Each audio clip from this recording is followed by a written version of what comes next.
ইমাম গাজ্জালী রাহমাতুল্লাহ আলাইহি বলেন, তিনটা শুকরিয়া আদায় করা প্রত্যেকটা মুসলমানের উপরে ফরজ আইন। আমরা যেরকম ফজর নামাজ পড়ি, ফরজ নামাজ পড়ি, এরকম তিনটা শুকরিয়া আদায় করা প্রত্যেকটা মানুষের উপরে ফরজ আইন। যে কিছুক্ষণ পর পরই আল্লাহ তাআলা শুকরিয়া আদায় করার পরে, শুকরিয়া আদায় করার কারণে আল্লাহ তাআলার জন্য সেজদায় লুটিয়ে পড়া, ওই রিকশা থেকে নেমে বলে রিকশাওয়ালাকে বলা যে একটু থামো ভাই, রাস্তার মধ্যে সেজদায় লুটিয়ে পড়া, এই শুকরিয়ার কথা মনে পড়ে। মনে করার পরে ইমাম গাজ্জালী রাহমাতুল্লাহ আলাইহি বলেন, ওই শুকরিয়া কি, যে তিনটা নিয়ামত আমাদেরকে আল্লাহ তাআলা এত বড় নিয়ামত দিয়েছে, এগুলা কি? এক হচ্ছে আল্লাহ তাআলা আমাদেরকে মানুষ বানাইছে। কে মানুষ বানাইছে? আল্লাহ।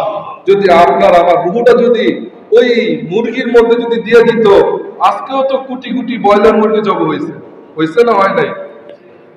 তাহলে আমার গলার মধ্যেও ছুরি চলত। যদি আমার রূহটা ওই গরুর মধ্যে দিয়ে দিত, তাহলে আজকে শত শত লক্ষ লক্ষ গরু জব হয়েছে। আজকে আমার গলার মধ্যেও ছুরি চলতো। যদি আমার রূহটা যদি এরকম মাছের মধ্যে দিয়ে দিত, তাহলে আজকেও তো কোটি কোটি লক্ষ লক্ষ মাছ জব হইতেছে। তাহলে আমার গলার মধ্যেও ছুরি চলতো না চলতো না? কিছু করার ছিল? আল্লাহ যদি মাছের মধ্যে রূহটা দিত।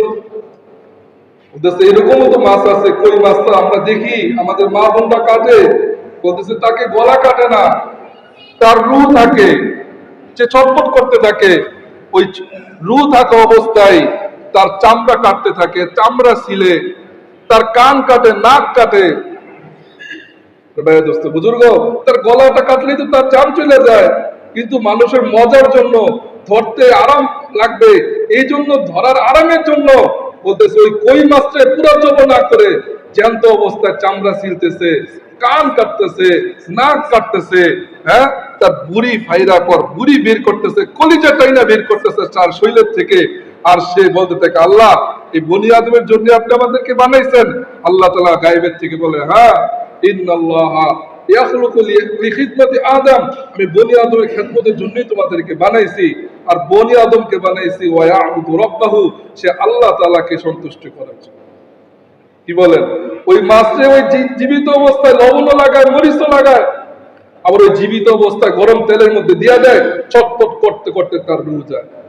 কি বলেন? আজকে যদি ওই মাছের মধ্যে আপনার আমার রূহটা দিয়ে দিত, তাহলে আপনার আমার জানো ছটফট করে যেত না? যেত না? কি বলেন? এটাই ইমাম গাজ্জালী রাহমাতুল্লাহ আলাইহি বলেন, প্রথম শুকরিয়া হচ্ছে যে আল্লাহ তাআলা আমাকে মানুষের মধ্যে রূহটা দিয়েছে। কিছুই করার ছিল না যদি রূহটা অন্য প্রাণীর মধ্যে দিত। দ্বিতীয় যে আল্লাহ সুবহানাহু ওয়া তাআলা আমাকে মুসলমান বানাইছে। সে লা ইলাহা ইল্লাল্লাহু মুহাম্মাদুর রাসূলুল্লাহ পড়া ফেলছে, যদি সে নামাজ নাও পড়ে, যদি লা ইলাহা ইল্লাল্লাহু মুহাম্মাদুর রাসূলুল্লাহ পড়া ফেলছে একবার, বলতেছে একদিন জান্নাতে। যদি আজকে আমি কোন খ্রিস্টান বিধর্মী, হোক আমেরিকা, হোক লন্ডন, হোক কোটিপতি, যদি তার ঘরে আমি আসতাম, আল্লাহ ইলাহা ইল্লাল্লাহু মুহাম্মাদুর রাসূলুল্লাহ পড়ার তৌফিক আল্লাহ তাআলা আমাকে না দিত, ইন্নাল মুশরিকিনা ফি নারি জাহান্নামা খালিদিনা ফিহা আবাদা, আমিও চিরকাল জাহান্নামে চলতে থাকব। চিরকাল জাহান্নামে জ্বলতে থাকব। যে দ্বিতীয় শুকরিয়া হচ্ছে আল্লাহ তাআলা আমাকে মুসলমানের ঘরে পাঠিয়েছে। তৃতীয় শুকরিয়া হচ্ছে যে আল্লাহ তাআলা আমাকে মুহাম্মাদুর রাসূলুল্লাহ সাল্লাল্লাহু আলাইহি ওয়াসাল্লাম উম্মত বানাইছে। কার উম্মত বানাইছেন? হুজুর পাক সাল্লাল্লাহু আলাইহি ওয়াসাল্লামের উম্মত বানাইছে। বুজুর্গ, অল্প দিনের জন্য দুনিয়াতে আপনাকে আমাকে পাঠাইছেন আল্লাহ তাআলা। আমি ইচ্ছা করে আসি নাই, ইচ্ছা করে কেউ আসছি? ইচ্ছা করে কেউ আসি নাই।